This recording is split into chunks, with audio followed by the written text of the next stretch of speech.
तो हेलो दोस्तों, एक बार फिर से स्वागत है आपका इस यूट्यूब चैनल पर। देखिए, आज की इस वीडियो में द प्लेटफॉर्म का तीसरा मॉडल प्रैक्टिस सेट देखने वाले हैं, जो कि काफ़ी इंपॉर्टेंट है बिहार सिविल कोड प्यून के लिए। तो चलिए बिना देरी किए हुए इस प्रैक्टिस सेशन को शुरू करते हैं। पहला प्रश्न है कि भूतकाल के कितने भेद हैं। 4 ऑप्शन आपके सामने दिया गया है। पहला ऑप्शन है 3, दूसरा है 6, तीसरा है 5 और चौथा है यहाँ पर 2। तो देखिए, भूतकाल के जो भेद होते हैं वह 6 होते हैं। ऑप्शन बी हो जाएगा करेक्ट आंसर। यहाँ पर 6 भेद को हम लोग जान लेते हैं। सबसे पहला होता है यहाँ पर सामान्य भूतकाल, आप नोट करते चलिए, सामान्य भूतकाल। दूसरा होता है यहाँ पर आसन भूतकाल, आसनन भूतकाल। और तीसरा होता है यहाँ पर पूर्ण भूतकाल, पूर्ण भूतकाल। और चौथा यहाँ पर होता है अपूर्ण भूतकाल। और पांचवा होता है यहाँ पर देख लीजिए संदिग्ध भूतकाल, संदिग्ध भूतकाल। और यहाँ पर छठा होता है हेतु हेतु भूतकाल। तो ये 6 भूतकाल के आपके जो है भेद होते हैं। नेक्स्ट क्वेश्चन है यहाँ पर कि दिए गए वाक्य का वह भाग ज्ञात करें जिसमें कोई त्रुटि है। तो चलिए वाक्य को पहले पढ़ लेते हैं। दिया है कि श्रम की साधन से ही राष्ट्र महान होती है। तो देखिए, श्रम की साधना से ही राष्ट्र महान होती है, ये वाक्य दिया है। आपको बताना है कि कौन सा इसमें किस भाग में त्रुटि है। तो देखिए, श्रम की साधना से ही राष्ट्र महान होती है। तो राष्ट्र जो है ये एक पुल्लिंग शब्द है और इसके साथ होती नहीं, यहाँ पर होता होना चाहिए।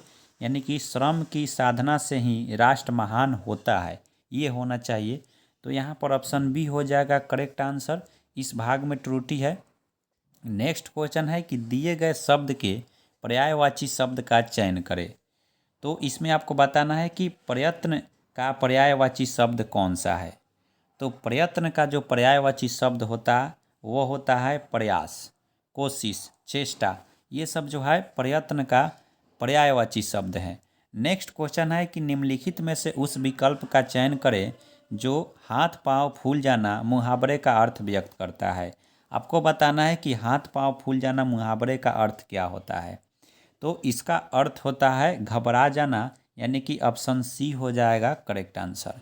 नेक्स्ट क्वेश्चन है कि दिए गए वाक्य का वह भाग ज्ञात करें जिनमें कोई त्रुटि है। यानी कि यहाँ पर दिया गया है कि कहने की आवश्यकता नहीं कि पुरुष किंतु नारी एक दूसरे के पूरक हैं।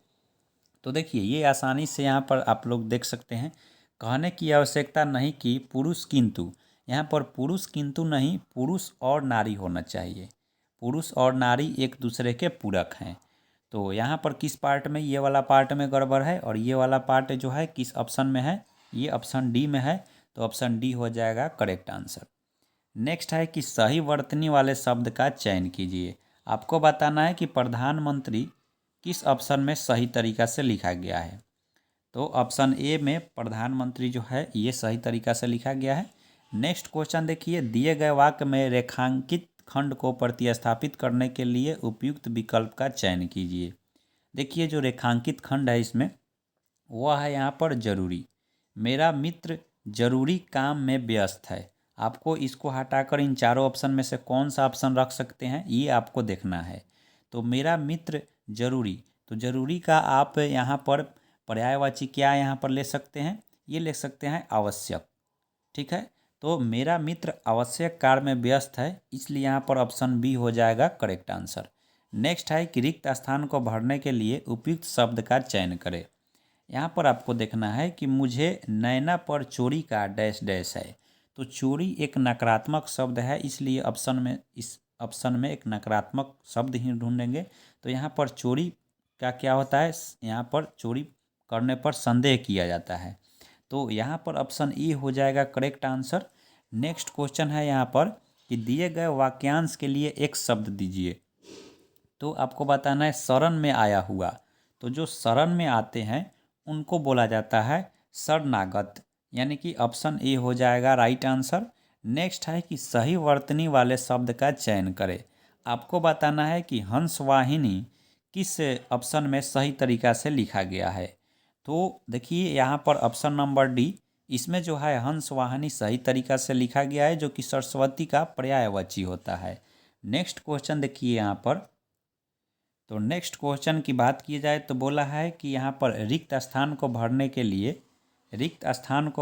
लिए उपयुक्त शब्दों का चयन करें।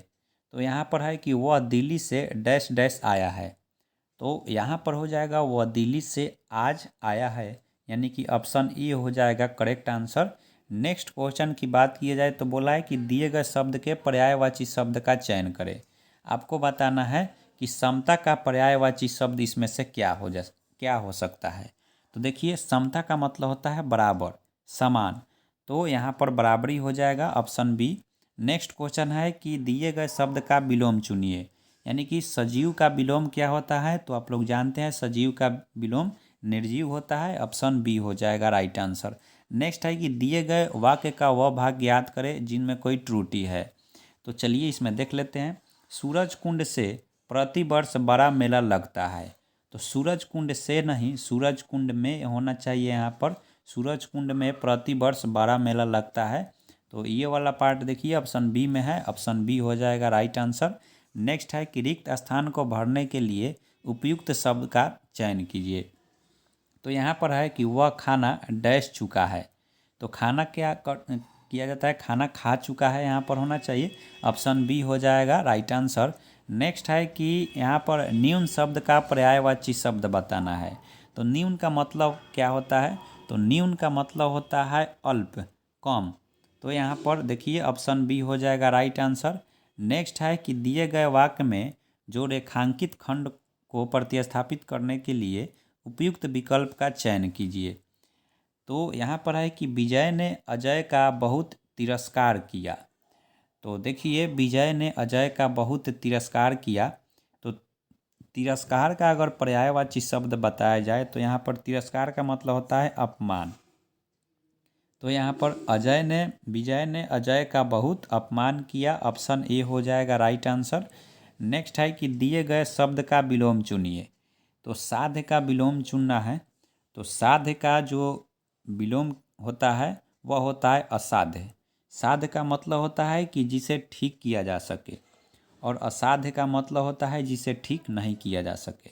तो ऑप्शन ए हो जाएगा राइट आंसर। नेक्स्ट क्वेश्चन है कि दिए गए वाक्य में रेखांकित खंड को प्रतिस्थापित करने के लिए उपयुक्त विकल्प का चयन कीजिए। यहाँ पर है कि लक्ष्मण राम को अपना भ्राता मानता है। तो भ्राता का मतलब होता है भाई। तो यहाँ पर ऑप्शन डी हो जाएगा राइट आंसर। नेक्स्ट यहाँ पर बताना है आपको, वही प्रतिस्थापित करने वाला ही प्रश्न है। तालिका में अनेक प्रकार के फूलों का वर्णन किया गया है। तो तालिका का पर्यायवाची देखा जाए तो उसका सूची भी होता है और सारणी भी होता है। तो यहाँ पर सारणी दिया है, तो सारणी ऑप्शन ए हो जाएगा राइट आंसर।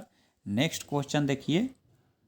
तो नेक्स्ट यहाँ पर क्वेश्चन है कि निम्नलिखित में से उस विकल्प का चयन करें जो सिर पर पांव रखकर भागना मुहावरे का अर्थ व्यक्त करता है। तो देखिए सिर पर पांव रखकर भागना मुहावरे का जो सही अर्थ है वह है यहाँ पर बहुत तेज भागना, ऑप्शन डी हो जाएगा राइट आंसर। नेक्स्ट क्वेश्चन है कि हास्य का विलोम चुनिए। तो हास्य मतलब होता है हंसना, और रुदन का मतलब होता है रोना। तो हंसना का रोना हो जाएगा उल्टा। तो ऑप्शन ए हो जाएगा राइट आंसर। नेक्स्ट क्वेश्चन है कि दिए गए शब्द का विलोम चुनिए। संक्षेप का विलोम क्या होता है, संक्षेप का विलोम जो होता है विस्तृत होता है, विस्तार होता है, ब्यौरा होता है। तो ऑप्शन डी हो जाएगा राइट आंसर। नेक्स्ट है कि दिए गए वाक्य का वह भाग ज्ञात करें जिनमें कोई त्रुटि है। तो चलिए इसको देख लेते हैं। मनुष्य का जीवन इतनी विशाल है कि उसके आचरण से कोई ना कोई प्रभावित हो ही जाता है। तो देखिए यहाँ पर चूँकि इस पार्ट में देखिए मनुष्य का जीवन इतनी विशाल, तो जीवन जो है एक पुल्लिंग शब्द है, और विशाल के जगह पर जो है यहाँ पर मूल्यवान होना चाहिए। तो ये वाला पार्ट देखिए किस में है, तो ये वाला जो है ऑप्शन ए में है। तो ऑप्शन ए हो जाएगा राइट आंसर। नेक्स्ट क्वेश्चन है कि दिए गए शब्द के पर्यायवाची शब्द का चयन कीजिए। आश्वासन का पर्यायवाची आपको बताना है। तो आश्वासन का पर्यायवाची होता है दिलासा दिलाना। ऑप्शन सी हो जाएगा राइट आंसर। नेक्स्ट क्वेश्चन है कि सही वर्तनी वाले शब्द का चयन कीजिए। तो महात्मा आपको बताना है कि जो है किस में लिखा गया है। तो महात्मा जो है ऑप्शन ए वाले में महात्मा लिखा गया है, ऑप्शन ए हो जाएगा राइट आंसर। नेक्स्ट है कि दिए गए शब्द के पर्यायवाची शब्द का चयन कीजिए। तो देखिए धनवान का पर्यायवाची बताना है। तो धनवान का जो पर्यायवाची होता है वह संपन्न हो जाएगा, ऑप्शन ए हो जाएगा करेक्ट आंसर। नेक्स्ट है कि यहाँ पर जो रेखांकित खंड है इसको प्रतिस्थापित करना है। कोयल का कंठ मधुरतम है। तो देखिए कोयल का वाची जो होता है वो कोकिला होता है, तो ऑप्शन ए हो जाएगा कोकिला का कंठ मधुरतम है। नेक्स्ट क्वेश्चन है कि दिए गए वाक्य का वह भाग याद करें जिनमें कोई त्रुटि है। बोला गया है कि संस्कृति तब तक अंधी रहती है जब तक राष्ट्र की अपनी वाणी नहीं होती। तो देखिए यहाँ पर जो है राष्ट्र जो है ये एक स्त्रीलिंग शब्द माना जाता है और इसके जगह पर होता नहीं होती होनी चाहिए। तो ये वाला पार्ट देखिए ऑप्शन जो है डी में है, ऑप्शन डी हो जाएगा राइट आंसर। नेक्स्ट यहाँ पर मुहावरा है कि सांप सूंघ जाना, मुहावरे का अर्थ बताइए। तो सांप सूंघ जाना मुहावरे का अर्थ होता है निश्चेष्ट हो जाना, यानी कि निष्क्रिय हो जाना। ऑप्शन बी हो जाएगा करेक्ट आंसर। अब देखिए जो प्रश्न है 31 से 35 तक वह गद्यांश के है। तो बस आज के लिए इतना ही, फिर मिलते हैं नेक्स्ट वीडियो में, तब तक के लिए जय हिंद।